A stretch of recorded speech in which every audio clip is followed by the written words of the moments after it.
ओम शांति। इस पुरुषोत्तम संगम युग पर हम ब्राह्मण बच्चों का परम सौभाग्य है जो बाबा ने हम बच्चों को कोटों में कोई चुन करके अपना बनाया। जैसे बाबा की महिमा है, हम सब ब्राह्मण बच्चे हमेशा गाते हैं कि वाह बाबा वाह, क्योंकि बाबा का बनने के पहले तो हम सब ज्ञान के ग को भी नहीं जानते थे। ज्ञान किसे कहते हैं ये भी पता नहीं था, परंतु बेहद के बाबा ने, ज्ञान के सागर ने आके हम बच्चों को अपना बना करके जन्म दे के, मर्जीवा जन्म दे करके सबको बर्थडे की गिफ्ट तीसरा ज्ञान का नेत्र दिया। त्रिकालदर्शी और त्रिनेत्री बनाया। ऐसे बाबा की हम जितनी महिमा करें उतनी थोड़ी है, क्योंकि बाबा ने हम बच्चों को फर्श से अर्श के ऊपर चढ़ा दिया। बाबा हमेशा हम बच्चों से यही चाहते हैं कि मेरे बच्चे मेरे समान बने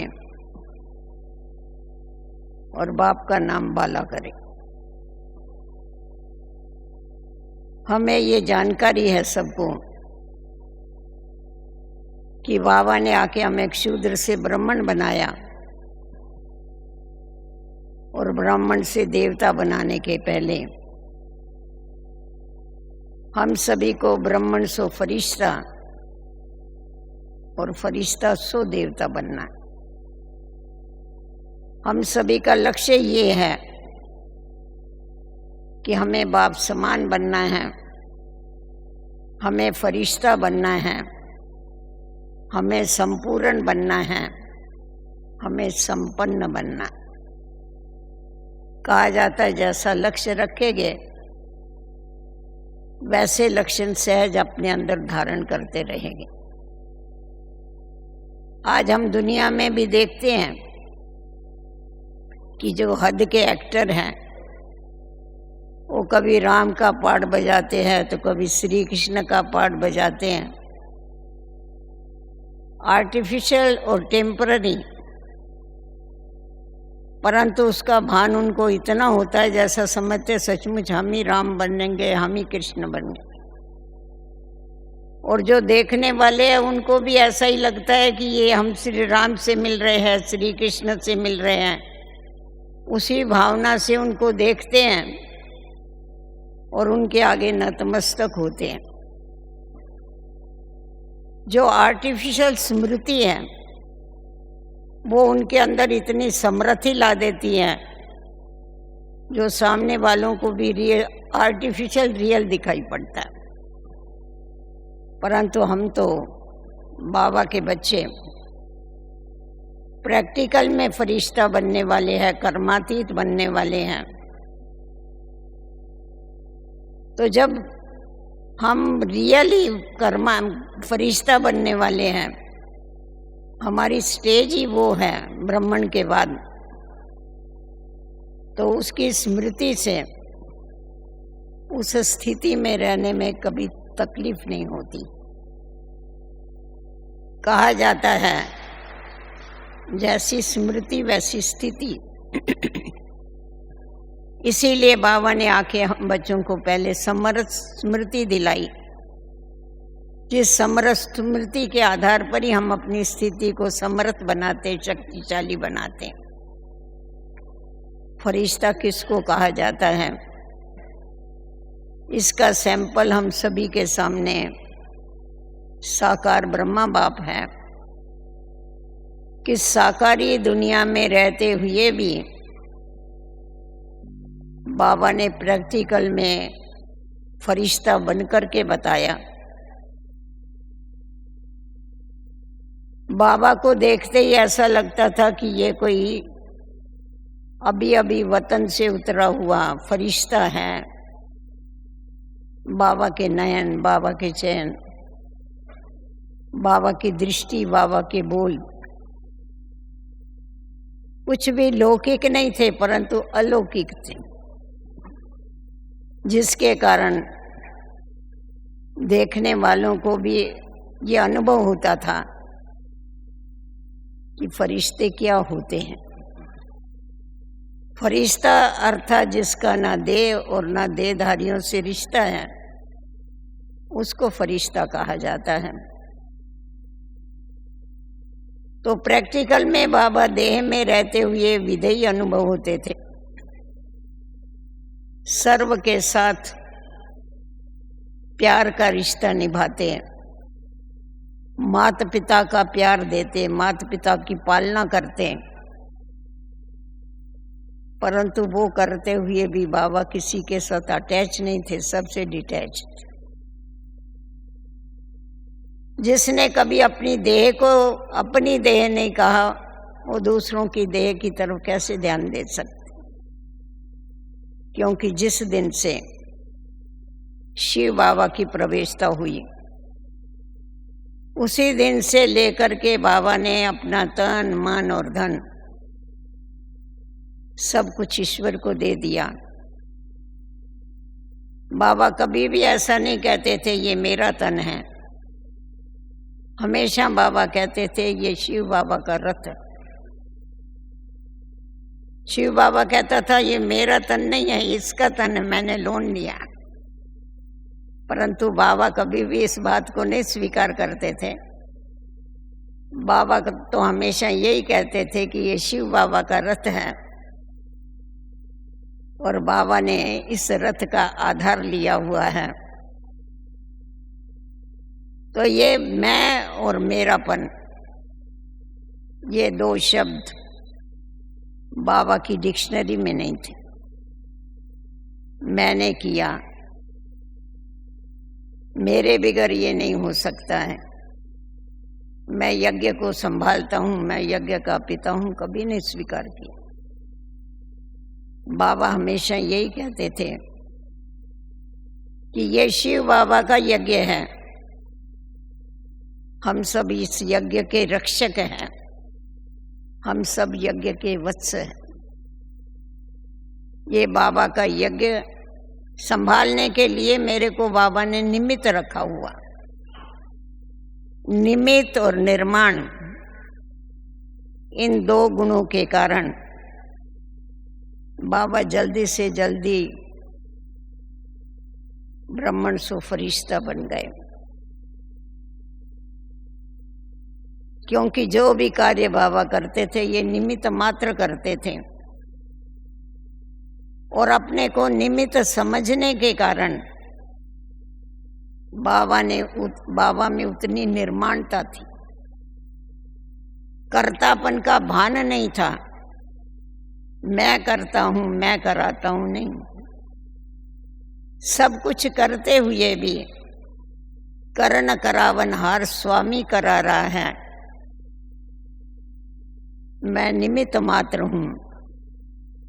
इसकी स्मृति बाबा को रहती थी,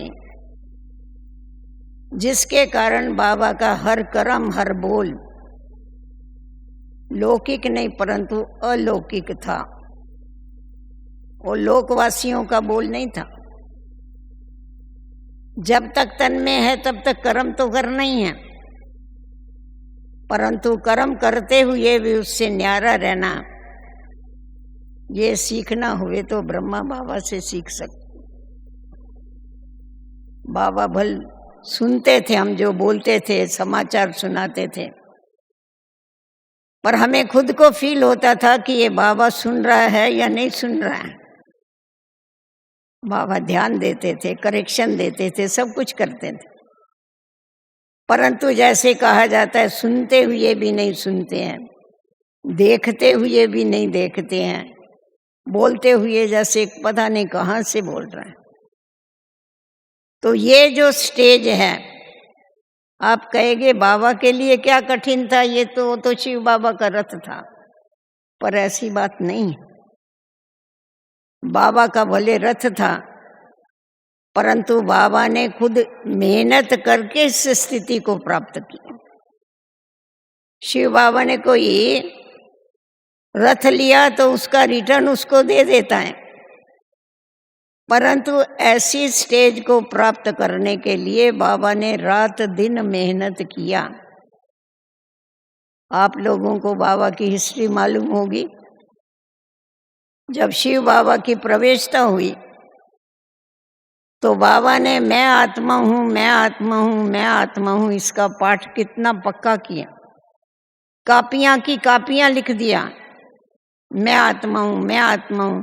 घर के जितने मेंबर थे उनकी कापियां भर भर के लिख दिया, जसोदा आत्मा है, जसोदा आत्मा है। आत्म अभिमानी स्थिति बनाने के लिए बाबा ने रात दिन मेहनत की, जिस मेहनत की रिजल्ट यही रही कि बाबा देह में होते हुए भी विदेही रहा। जैसा राजा जनक के लिए गायन है ना, वो देह में था परंतु विदेही था, ये बाबा का ही उदाहरण। वो राजा ही चलाता था, बाबा के भी इतने बच्चे थे ढेर, सबको चलाता था, परंतु चलाते हुए भी सदैव उसको ये याद था कि वो चला रहा है, मैं एक निमित्त हूँ। जिसके कारण बाबा में इतनी निर्माणता थी। शिव बाबा तो कहता था कि मैं तुम्हारा ओबीडियंट सर्वेंट हूँ, परंतु बाबा भी हमेशा बच्चों को यही कहता था, मैं तुम्हारा सेवक हूँ, विश्व सेवक। तो विश्व सेवक बनकर के बाबा ने अपने को इतना निर्माण बनाया, इतना झुकाया। और कहा जाता है दुनिया झुकती है परंतु झुकाने वाला चाहिए। तो हमने प्रैक्टिकल अपनी आंखों से देखा कि बाबा के आगे सब इतना क्यों झुके, क्योंकि बाबा खुद झुक गया। बाबा के अंदर वो मैंपन का अहंकार नहीं था, कर्तापन का भान नहीं था, देह का अभिमान नहीं था, जिसके कारण बाबा के आगे सब झुक करके, जितना शिव बाबा के साथ बच्चों को प्यार है उतना ही ब्रह्मा माँ के साथ भी सभी का प्यार रहा। उसने माँ की भी पालना दिया, बाप की भी पालना दिया। शिव बाबा तो निराकार, परंतु वो प्यार का सागर है, ज्ञान का सागर है। हमको कैसा अनुभव हुआ, ब्रह्मा बाप के द्वारा हमने शिव बाबा के सर्व गुणों की अनुभूति की। इतना सब कुछ करते हुए भी बाबा हमेशा सब बातों से डिटैच रहा। हम खुद देखते थे, जब बाबा के पास हम मधुबन में पार्टी लेके आते थे, मिलते थे, बाबा इतनी खातिरी करता था, इतना प्यार करता था, इतना ज्ञान से सिंगारता था। जब मधुबन से जाते थे तो बड़े बड़े बुजुर्ग, बड़े बड़े पोस्ट पोजीशन वाले भी रो रो के जाते थे। बाबा को छोड़ने का दिल नहीं करता था किसी का। परंतु उस समय आप बाबा की अवस्था देखेंगे, एकदम डिटैच, न्यारा होकर के देखता था, मुस्कुराता था, कहता था बच्चे खुश रहो, आबाद रहो, ना विसरो ना याद रहो। भूलना भी नहीं और याद भी नहीं करना। खास बाबा पीपल के झाड़ तक पांडव भवन में आप देखे, जो पीपल का झाड़ है पीछे का, वहां छोड़ने को आता था, रुमाल हिलाता था, सिग्नल देता था जाने का। जैसे बच्चे पीछे मुड़ मुड़ के देखते थे और बाबा एकदम न्यारा और प्यारा रहता। कितनी मेहनत किया बाबा ने अपने बच्चों के ऊपर, और खुद की स्थिति बनाने के लिए बाबा ने कितनी मेहनत किया, ये तो आप सभी को बाबा की हिस्ट्री पढ़ने के बाद मालूम पड़ेगा। तो ऐसी स्टेज बनाने के लिए सब कुछ करते हुए भी कर्तापन का भान नहीं रहे, उसके लिए हमें कुछ युक्तियां अपनाने की आवश्यकता है। सबसे पहली बात तो बाबा ने हम बच्चों को अंतर्मुख रहना सिखाया। अंतर्मुखी सदा सुखी, जो अंतर्मुख रहते हैं वो ही सदा सुखी रह सकते हैं, औरों को सुखी बना सकते हैं। अंतर्मुखता अर्थात ये जो हमारा चेहरा है, इसके अंदर हमारी जो भी कर्म इंद्रियां हैं, उन कर्म इंद्रियों के ऊपर हमारा पूरा राज रहे, हमारा पूरा कंट्रोल रहे। वो कहाँ तक रहता है? क्योंकि हमारी मुख्य कर्म इंद्रियां इस मुख के ऊपर ही है। आंखें आप देखो यहाँ ही है, मुख भी इधर है, कान भी इधर है, और आत्मा का रहने का स्थान भी इधर।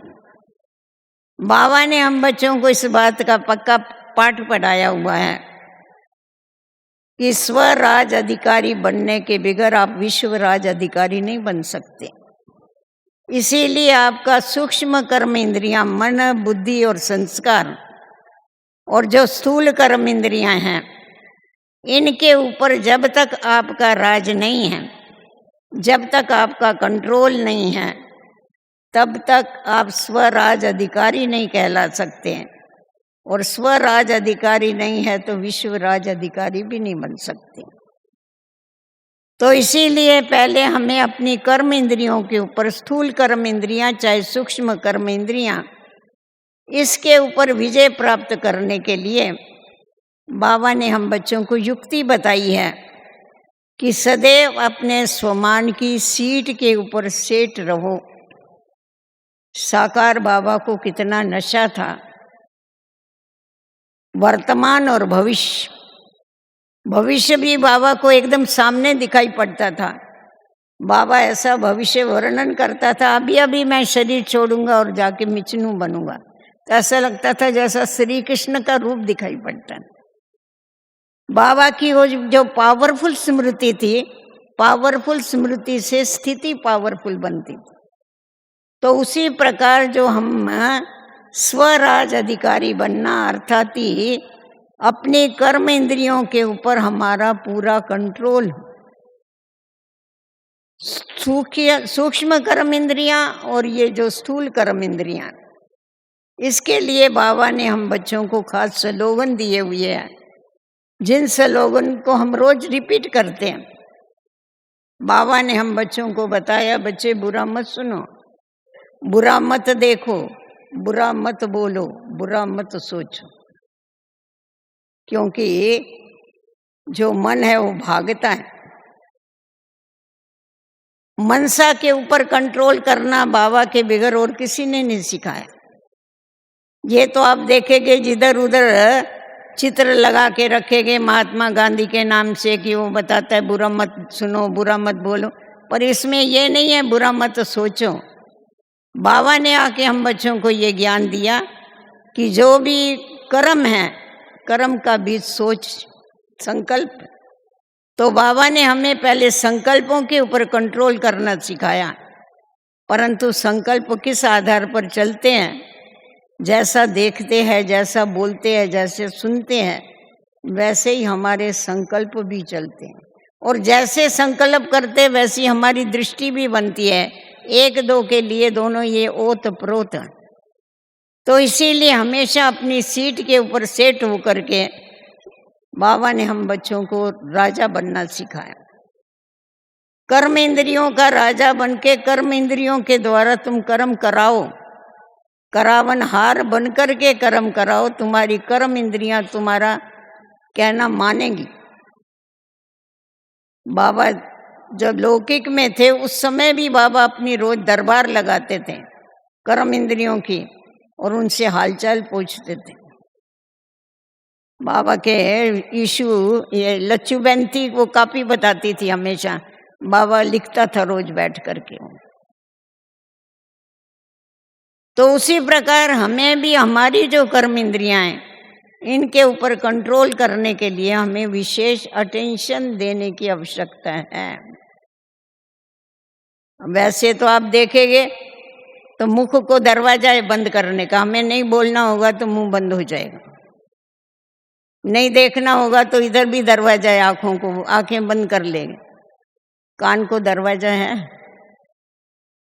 दोनों भी कान खुले हैं। इसीलिए बाबा ने पहले पहले हमें कौन सा महामंत्र दिया, बुरा मत सुनो, क्योंकि आवाजें बहुत सुनाई पड़ती है।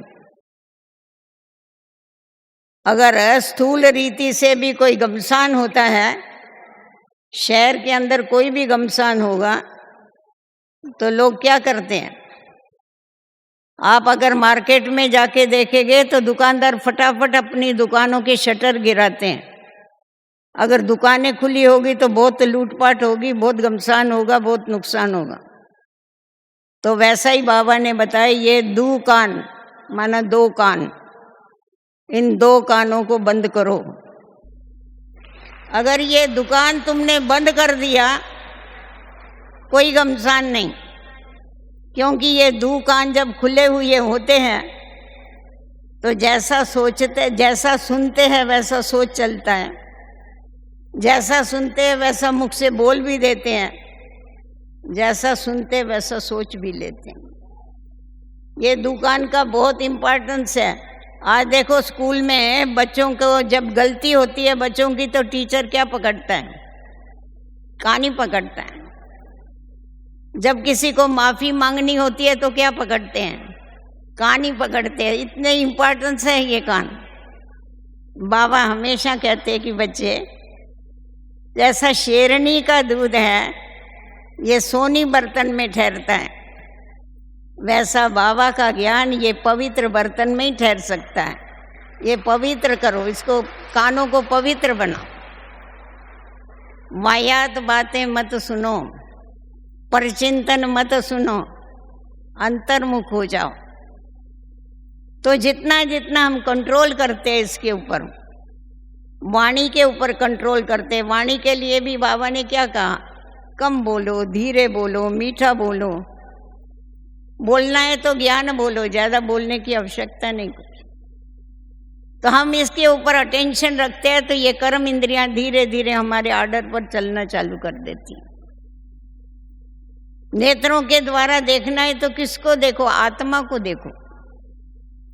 आत्मा को देखने से क्या होगा, आत्मा को देखेंगे तो सामने वाले की विशेषताएं आपको दिखाई पड़ेगी। आत्मा को देखेंगे तो उसके गुण दिखाई पड़ेंगे। और हमारे जीवन का लक्ष्य क्या है, सर्वगुण संपन्न बनना। इसीलिए हमें अपनी गुणग्राही दृष्टि बनानी है, रूहानी दृष्टि बनानी है। खुद को भी आत्मा देखना है और सामने वाले को भी आत्मा देखना है। सिर्फ खुद को आत्मा समझ के नहीं चलेगा, सामने वाले को भी आत्मा देखना है, आत्मा समझ के उसके साथ व्यवहार करना। और हम सभी को इस बात का बहुत अच्छी तरह से अनुभव है। जब हम पहले दिन बाबा के घर में आए और हमें पहला लेसन मिला आत्मा का, तो हमारा जीवन परिवर्तन हो गया। हमारी दृष्टि परिवर्तित हो गई, हमारी स्मृति परिवर्तित हो गई। आप याद करो पहले दिन को, जिस समय आपको आत्मा का ज्ञान मिला और आप वापस जब आए घर से और जब घर में गए तो आप में कितना बड़ा परिवर्तन। तो इसीलिए बाबा हम बच्चों को आत्मिक दृष्टि और आत्मिक स्थिति का पाठ पक्का कराते हैं। तो हमारा अपने ऊपर ये पूरा अटेंशन चाहिए कि जितना हो सके उतना हम आत्मिक स्थिति में रहे और सामने वाले को आत्मा देख करके पीछे बात करें। तो जिससे क्या होगा, सामने वाले का भी कल्याण होगा, हमारा भी कल्याण होता जाएगा। देह के अभिमान में आकर के देह को देख के अगर बोलते हैं तो नाते रिश्ते आदि सब याद आते, उसकी कमियां याद आती हैं, परंतु आत्मिक स्थिति में रहने से हर एक की विशेषताएं याद आती है, जिन विशेषताओं को हम अपने अंदर भर सकते हैं। साकार बाबा की यही विशेषता थी। बाबा हमेशा बच्चों की विशेषताएं को देखते थे। हम लोगों में क्या था, बाबा ने हमें अपना बनाया, हमारे में क्या था, परंतु बाबा ने हम बच्चों में जो छोटी सी भी कोई विशेषता थी उस विशेषता को इतना बढ़ाया, इतना आगे रखा, उसको इतना बड़ा इम्प्रूवमेंट किया, उसको कार्य में लगाया और विशेष आत्माएं बना दी। तो उसी प्रकार हर एक आत्मा में कोई ना कोई विशेषता जरूर है।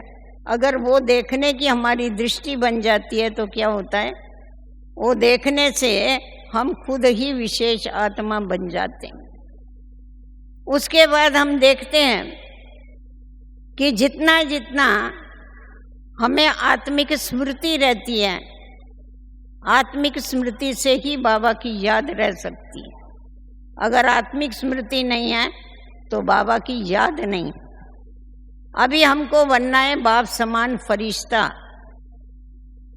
क्योंकि हम देखते हैं एक हमारी ये साकारी स्टेज है, दूसरी आकारी स्टेज है और तीसरी निराकारी स्टेज है। हम उसका भी अभ्यास करते हैं, सभी निराकारी स्थिति का, परम धाम का भी अभ्यास करते हैं, पर वो निराकारी स्थिति सारा समय नहीं रह सकती है। कर्म करने के लिए हमारे को आकार की बहुत आवश्यकता है।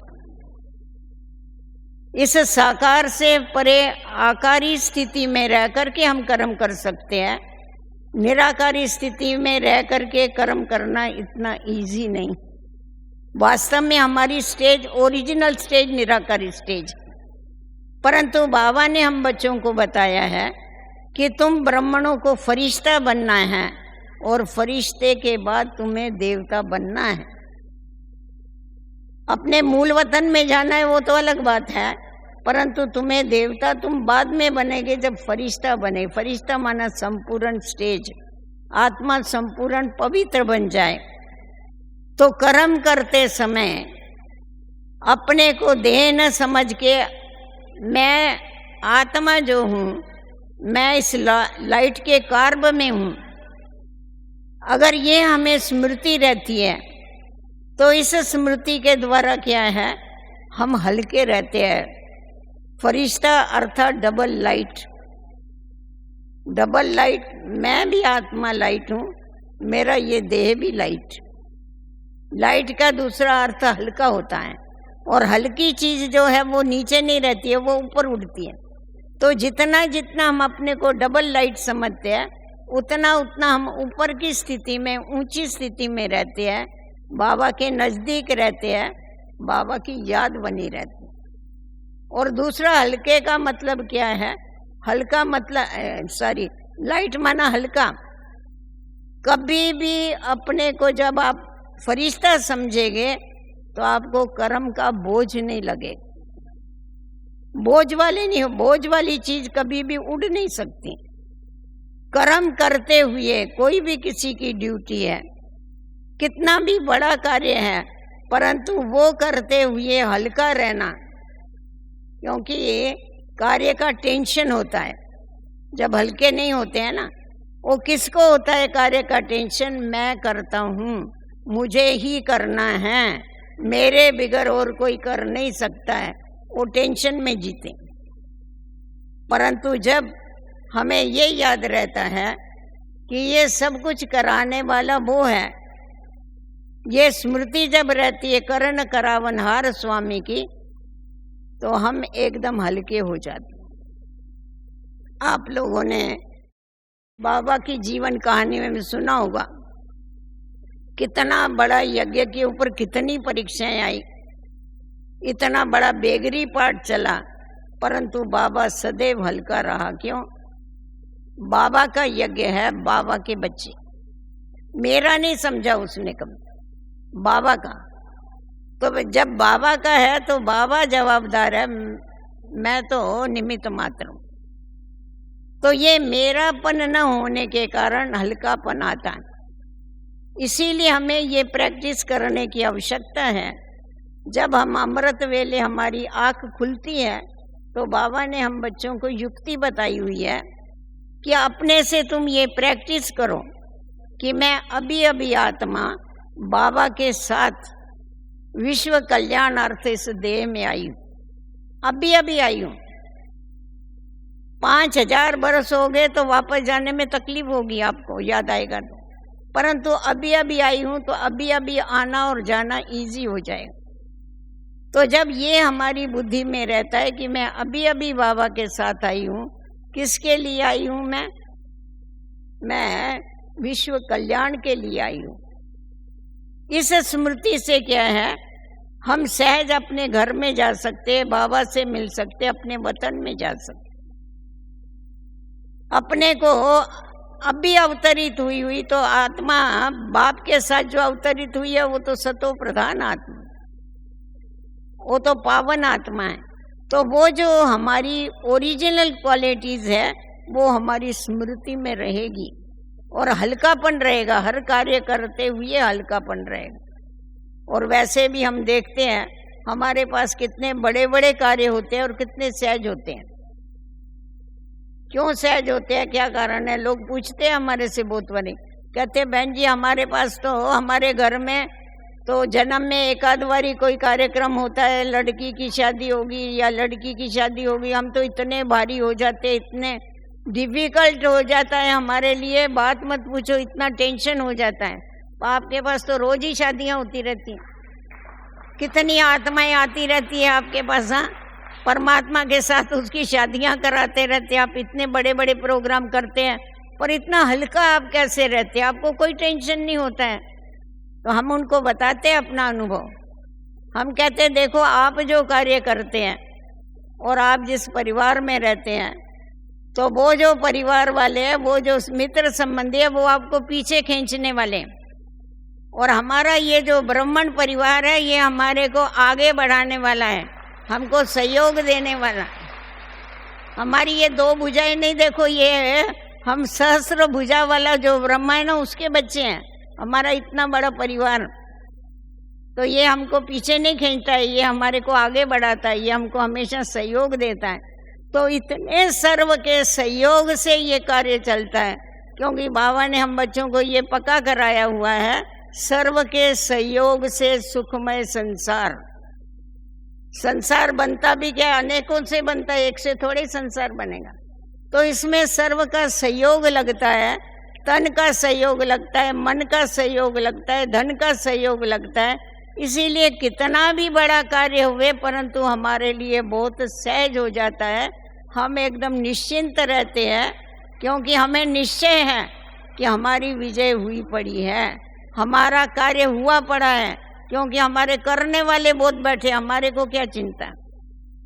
तो ये बहुत लौकिक और अलौकिक में ये बहुत बड़ा फर्क है।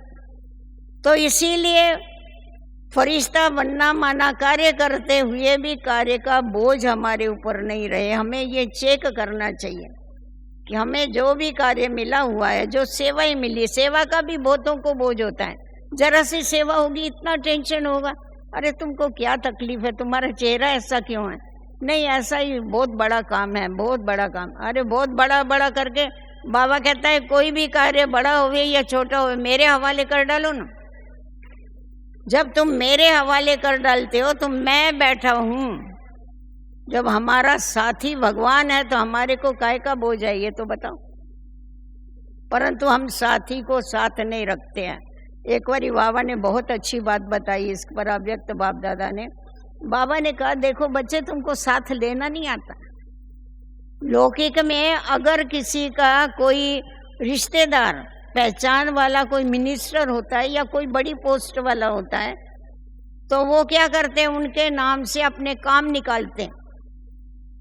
कोई भी काम होगा ना जाके बोलेंगे फलाना फलाना मिनिस्टर ना मेरा रिश्तेदार लगता है, वो अच्छा अच्छा अच्छा चलो चलो तुम आगे चलो, तुम पहले तुम्हारा काम करके दे। तो वो जो टेम्पररी जरा छोटी मोटी उनकी पोस्ट से भी उनके काम होते हैं, और तुम्हारा रिश्तेदार कौन है बताओ? सर्वशक्तिवान। तुम्हारा रिश्तेदार जो है वो विश्व का पिता है। तो हमारा रिश्तेदार विश्व का पिता है, सर्वशक्तिवान है, तो हम क्यों नहीं उसके नाम से काम करते? हम अपना नाम क्यों डाल रहे हैं? काम उसका है और नाम मेरा पड़े, ऐसा हो सकता है? आज देखो कोई भी दुकान खुलती है, कोई व्यापार करता है, जिसका जो मालिक होगा उसका नाम पड़ेगा ना, सेल्समैन का नाम पड़ता है क्या कभी? तो हम तो सेल्समैनशिप करते हैं, औरों को बाबा का ज्ञान देते हैं, यही करते हैं ना, परंतु काम किसका कर रहे हैं? हम ऐसा बोलेंगे क्या ये हमारा नहीं, ये बाबा का कार्य है। बाबा के कार्य में हर एक कोई क्या कहते हैं, अपने को क्या कहलाते हो आप? हम खुदाई खिदमतगार है। हम सब खुदा की मदद करने वाले हैं। तो जब खुदा की मदद करने वाले हैं, हमारा खुदा इतना हल्का है, उसका कोई वजन नहीं है, तो हम क्यों वजन लेकर के घूम रहे हैं? सोचने की बात है ना। हम क्यों उठा करके घूम रहे मेरा मेरा समझ करके? अगर मेरे को तेरे में परिवर्तन कर दिया तो कुछ नहीं है, सारा हल्का ही हल्का है। तो फरिश्ता बनने के लिए मेरे को तेरे में परिवर्तन करने की आवश्यकता। और ये सब है किसका? किसी किसी को इस बात का भी भान होता है, हमने ये दे दिया, हमने वो मदद कर दिया, वो ये भान भी उसको नीचे लाता है। एक बड़ा अच्छा उदाहरण बताते, बोला एक आदमी अपने दोस्त के घर में गया तो खाली हाथ चला गया, कुछ लिया नहीं। तो उसको ऐसा लगा कि ये क्या, मैं आज खाली हाथ आ गया। उसका मन खा रहा था। तो वहां पर एक पेंटिंग था बहुत अच्छा, छोटा सा। तो उसने क्या, उसका दोस्त अंदर गया हुआ था, वो पेंटिंग उसने उतार लिया। और वो आया, उसका दोस्त जब उसके पास आया तो इसने वो पेंटिंग उसको दिया, बोला मैं आपके लिए भेंट लेके आया। अभी उसने बोला कुछ नहीं, परंतु उसको अंदर में कैसा लगा हुआ, अच्छा लगा हुआ। उसको ये तो पता था मेरी चीज ही मेरे को दे रहा है। ये बोलता है मैंने तुम्हारे को भेंट दिया, पर वास्तव में मेरी चीज लेके मेरे को दे रहा है और बोलता है मैं भेंट दे रहा हूं। तो उसी प्रकार अगर हम कुछ भी ईश्वरीय कार्य में लगाते, ईश्वर अर्पण करते, तो है किसका ये आप बताइए। आप ये तन किसका है, मन किसका है, धन किसका है? मेरा है कि उसका है? उसने दिया हुआ है। तो जो उसने दिया हुआ है वो हम कहते हैं हम ईश्वर को दे रहे हैं, उसकी चीज उसको वापस दे रहे, उसका भान हमको क्यों आ रहा है? तो ये तो समझने की बात है, ये बेसमझाई की बात है कि हम बाबा को मदद कर रहे हैं। बाबा को क्या मदद कर रहे हैं? बाबा को वापस दे रहे हैं। तेरा तुझको अर्पण क्या लागे मेरा। भक्ति मार्ग में ठगी करते थे, मंदिर में जाते थे तभी कहते थे तेरा तुझको अर्पण क्या लागे मेरा, और घर में आता था जो तेरा है सो भी मेरा। तो अभी भी अगर ऐसा ही किया हमने तो क्या होगा बताओ? हल्कापन कहाँ से आएगा? हमारे में हल्कापन आएगा नहीं। फरिश्ता बनना तो बहुत दूर की बात रही, परंतु यहीं घूमते रहेंगे हम। इसीलिए कहा जाता है जैसा देश वैसा वेश। हमारे को फरिश्ते की दुनिया में जाना है तो बाबा हम बच्चों से ये चाहते हैं। बाबा कहते हैं बच्चे अभी तुम इतने तो प्रसिद्ध हो गए हैं, जो तुम्हें देख करके लोग ये समझ जाते हैं कि ये ब्रह्मा कुमार और कुमारियां हैं। कोई ज्ञान सुनाता है ना, भले उसने सफेद ड्रेस नहीं भी पहना होगा तो भी कहेंगे ये ज्ञान ब्रह्मा कुमारियों का है। ओम शांति को देखेंगे तो कहेंगे ये ब्रह्मा कुमारियों। तो लोग ये तो पहचानते तुमको, तुम ब्रह्मा कुमार कुमारियां हैं। परंतु बाबा कहता है अब ऐसी तपस्या करो जो सबको अनुभव होवे कि ये तपस्वी कुमार और तपस्वी कुमारियां हैं। तो जब तुम्हें इतना बाबा याद रहेगा, तुम्हारे नेत्रों से बाबा की लाइट उनको अनुभव होगी, तभी क्या होगा, वो तुम्हारे को तपस्वी कुमार और कुमारियां समझेंगे। और जब तपस्या से ही सफलता है, तो हमें हमेशा बाबा की याद में रहना है, बाबा को प्रत्यक्ष करना है और ये बुद्धि में रखना है कि हमको अभी वापस घर जाना है, पर घर जाने के पहले हमें फरिश्ता जरूर बनना है। बाबा कहते थे बच्चे, शुरू में बाबा ये बात बताते थे। बाबा कहते थे बच्चे आज तुम्हारे को अव्यक्त वतन में जाना पड़ता, पर धीरे धीरे बच्चों की अवस्था ऐसी हो जाएगी डबल लाइट की, फरिश्ते की, तुमको अव्यक्त वतन में नहीं जाना पड़ेगा, अव्यक्त वतन ही नीचे आ जाएगा। अव्यक्त वतन नीचे आ जाएगा माना सब फरिश्ता बन जाएंगे। तो जो बाबा की आशा है, जो बाबा ने हमको इशारे दिए हुए हैं, उसके ऊपर गौर करना, उसके ऊपर ध्यान रखना, ये हमारा काम। मुझे फरिश्ता बनना ही है। कौन बनेगा ये मुझे चिंता करने की जरूरत नहीं, मुझे बनना है। जैसे बाबा हमेशा कहते थे ना, जो ओटे सो अर्जन, जो करेगा वही अर्जन है। मुझे करना है, मेरे से मुझे स्टार्ट करना है। अगर ये बात बुद्धि में रखते हैं तो इसमें क्या होता है, व्यर्थ का चिंतन, व्यर्थ की बातें जो है उसकी तरफ हमारा ध्यान नहीं जाता। हम अपने में ही लग जाते हैं, अपने को परिवर्तन करने में लग जाते हैं। औरों को देखने में हमारा समय बहुत वेस्ट जाता है, औरों का चिंतन करने में हमारा समय वेस्ट जाता है, परंतु स्वचिंतन जो है वो उन्नति की सीढ़ी है और परचिंतन है वो पतन की जड़ है। इसीलिए बाहर नहीं देखो, परंतु आंतरिक स्थिति में रह के अंतर्मुख होके खुद को देखो और खुद को चेक करो। बाबा कहता है सारा समय अपने को देखते रहो, तुम देखते रहो, अर्थात ही अपनी स्थिति को देखो, हमारी स्थिति कितनी आगे बढ़ी है। आज किसी से भी पूछेंगे कैसे है, कहते चल रहे हैं, पर कौन से स्पीड से चल रहे हैं।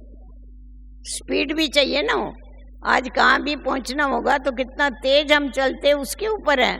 हम समय पर उस स्टेज पर पहुंच जाएंगे, वो तभी हो सकेगा जब सदैव लक्ष्य हमारे सामने रहेगा। तो सदैव अगर लक्ष्य हमारे सामने है कि मुझे बाप समान कर्मातीत बनना है, मुझे फरिश्ता बनना है, लक्ष्य सामने होने से वो लक्षण जो है हम धारण करते जाएंगे और बाप को फॉलो करते जाएंगे। बाबा ने हम बच्चों को पुरुषार्थ का बहुत शॉर्टकट बताया। बाबा कहता है तुमको गलियों में जाने की आवश्यकता नहीं है, तुम्हारे को दूसरा रास्ता ढूंढने की आवश्यकता नहीं है, सिर्फ बाप के कदम के ऊपर कदम रखते जाओ, फॉलो फादर करो, सी फादर फॉलो फादर।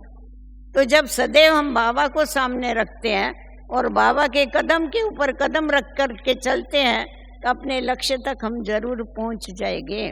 तो इसीलिए मुझे तो फरिश्ता बनना ही है, ये लक्ष्य रख कर के हमें आगे बढ़ते जाना है और कर्म करते हुए भी हमें ये बुद्धि में रखना है कि कराने वाला करा रहा है। जैसा मम्मा, हमेशा मम्मा को याद रहता था कि हुक्म ही हुक्म चलाए रहा, वो हुक्म चलाए रहा है और हम कठपुतलियां नाच रही हैं। तो कर्तापन का अगर भान आता है तो नीचे आ जाते हैं, परंतु करण करावनहार स्वामी अगर याद रहता है तो हम सदैव उड़ते रहते हैं और हमारा बुद्धि का योग उससे लगा रहता है। अगर बाबा के साथ बुद्धि का योग लगा रहेगा, बाबा याद रहेगा, तो स्वतः ही सारे कार्य जो है वो सफल होते रहेंगे। तो इसीलिए बाबा कहता है बच्चे सफल करो, सफलता पाओ। जितना जितना तुम ईश्वरीय सेवाओं में सफल करते हो उतना उतना तुम्हारा सफल होता जाएगा। क्योंकि आज कहाँ भी जाना होता है तो क्या करना पड़ता है, आज कहाँ भी समझो किसी को विदेश जाना है तो क्या करेगा, यहाँ की करेंसी लेके नहीं जा सकते आप, यहाँ का पैसा लेके वहाँ नहीं जा सकते, आपको ट्रांसफर करना पड़ेगा। तो इस समय हम ब्राह्मणों के पास क्या है, तन मन धन समय संकल्प, ये हमारी प्रॉपर्टी है, इसको हमें ट्रांसफर करना है। किस में ट्रांसफर करना है, आप इसको सेवा में लगाओ, ईश्वरीय कार्य में लगाओ। तो जितना ईश्वरीय कार्य में लगाएंगे ये ट्रांसफर हो जाएगी, उसका रिटर्न क्या होगा, हमारा पुण्य जमा होता जाएगा। पुण्य एकदम हल्का होता है जो हमारे साथ में चले, और उसका 100 गुना करके बाबा हमारे को वहाँ रिटर्न देता है। तो मुझे मेरा सब कुछ ट्रांसफर करके, जैसा ब्रह्मा बाबा ने, हमने प्रैक्टिकल में सब बच्चों ने देखा, ब्रह्मा बाबा ने 1 सेकंड में अपना सब कुछ ट्रांसफर कर दिया, सोचा नहीं, इसीलिए तो नंबर 1 आया। तो इसे हमको भी अपना सब कुछ ट्रांसफर करते हुए बाबा छोड़ने के लिए नहीं कहता है, परंतु बाबा मनसा के द्वारा, अपनी स्थिति के द्वारा हमारे को मेरापन निकाल करके सब कुछ बाबा का है ये बुद्धि में रख करके पीछे चलने की आवश्यकता है।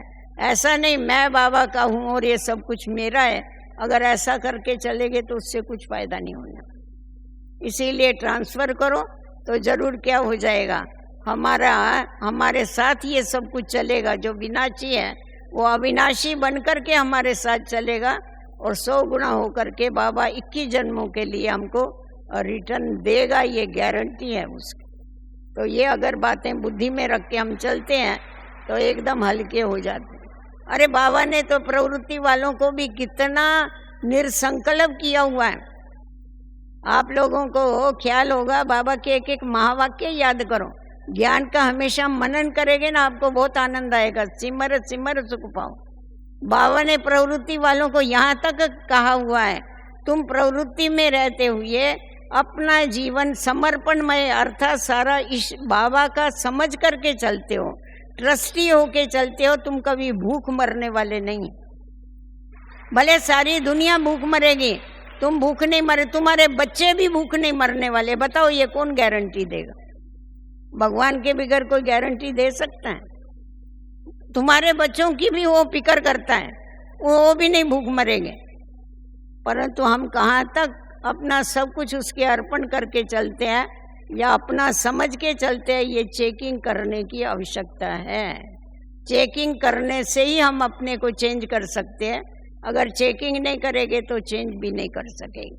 तो इसीलिए लक्ष्य रखना है हमें एक ही कि हमें बाप को फॉलो करना है और बाप समान बनना है, फरिश्ता बनना है, वापस घर जाना है और फिर साकार के साथ साथ श्री कृष्ण के साथ नई दुनिया में आना है। ओम शांति। शिव की याद रहेगी तब आँखों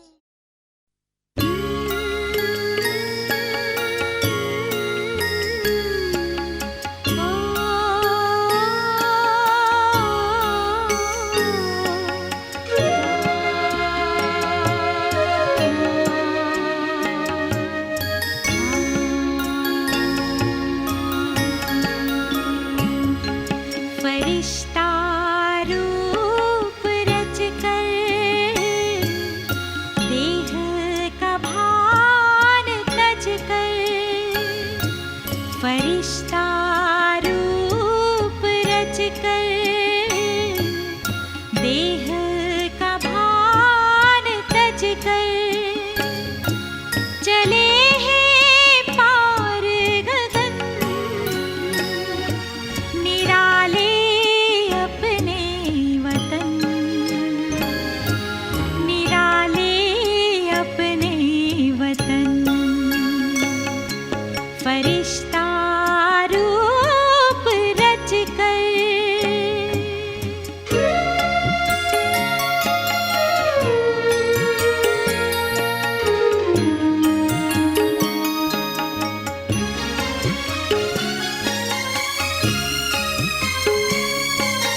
चांदनी बिखरी है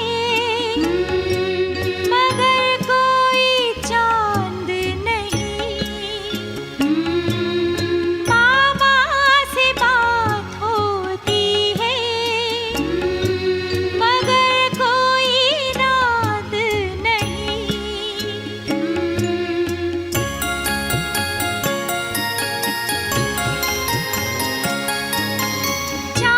चांदनी बिखरी है मगर कोई चांद नहीं, मामा से बात होती है मगर कोई रात नहीं। प्रभा मंडल में है बैठा फरिश्ता वो मुस्कुराता, मनाता मधुर मिलन, निराले अपने वतन, फरिश्ता